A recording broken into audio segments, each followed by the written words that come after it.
যে বাগানে ভ্রমর আসে না সে বাগানে ফুলও ফোটে না। আমার এই দলটা নেতাতে ভরা, কেউ দুর্নীতি করে না, এই স্লোগান দিয়েই দেশ বাঁচানোর দায় কাঁধে তুলে নিয়েছেন সদ্য আত্মপ্রকাশ করা রাজনৈতিক নেতা ফজলু ভাই। একের পর এক ব্যবসায় ক্ষতির মুখ দেখে অবশেষে বুঝেছেন সবচেয়ে লাভবান ব্যবসা রাজনীতি। তাই এবার নিজেই করলেন নিজস্ব রাজনৈতিক দল, নিজেই হলেন প্রেসিডেন্ট। কারণ রাজনীতি এখন লাভজনক স্টার্টআপ। আমাকে কি একটা এসিওয়ালা অফিস লাগে না? হ্যাঁ লাগে, দখল দাও।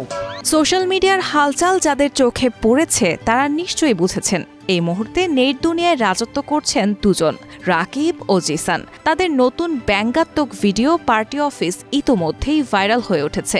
আর এই ভিডিও শুধু হাস্যরস নয়, রাজনৈতিক বাস্তবতা আর তীব্র স্যাটায়ার দিয়ে রীতিমতো তোলপাড় ফেলে দিয়েছে।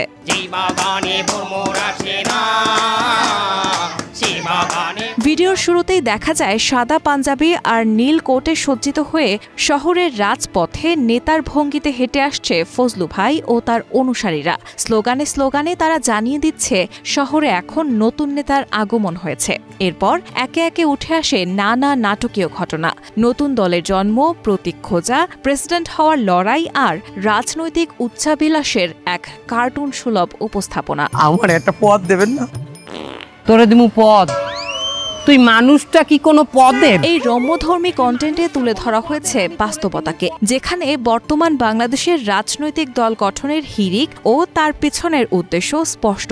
আসন্ন নির্বাচনকে ঘিরে ইতোমধ্যে ৬৫টি রাজনৈতিক দল নির্বাচন কমিশনের কাছে নিবন্ধনের আবেদন করেছে, যার অনেকগুলোরই নেই কার্যকর কমিটি বা অফিস, এমনকি সাইনবোর্ডেরও দেখা মেলেনি। রাকিব জিসান জুটি মনে করেন সুস্থ ধারার বিনোদন কেবলই আনন্দ নয়, হতে পারে সামাজিক পরিবর্তনের হাতিয়ারও। তাই তারা সামাজিক অসঙ্গতি দূর করতে মানুষকে সচেতন করার লক্ষ্যে নির্মাণ করছেন এমন কন্টেন্ট যা একদিকে যেমন হাসায়, অন্যদিকে সমাজের বিষাক্ত বাস্তবতাও চোখে আঙুল দিয়ে দেখায়।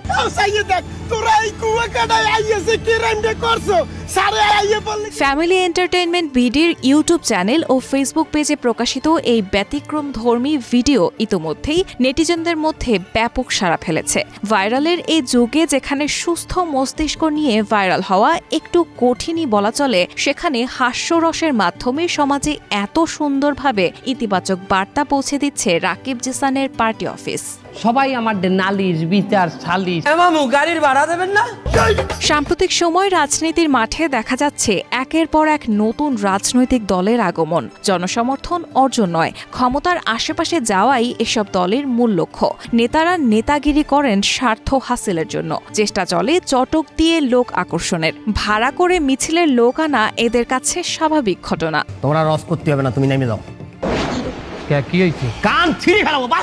এভাবেই চলে সাধারণ মানুষকে বোকা বানানোর যাবতীয় আয়োজন। আর এসব দারুণ উপাদানে ভরা ফানি কন্টেন্ট পার্টি অফিস। দম ফাটানো হাসির গল্প লুফে নিতে দর্শকরা দেরি করেননি। প্রকাশের পর এই ৭ দিনের মধ্যেই ৬ মিলিয়নেরও বেশি বার দেখা হয়েছে খুলনার তরুণদের বানানো এই কন্টেন্টটি। রায়হানা মুন, প্রবাস খবর।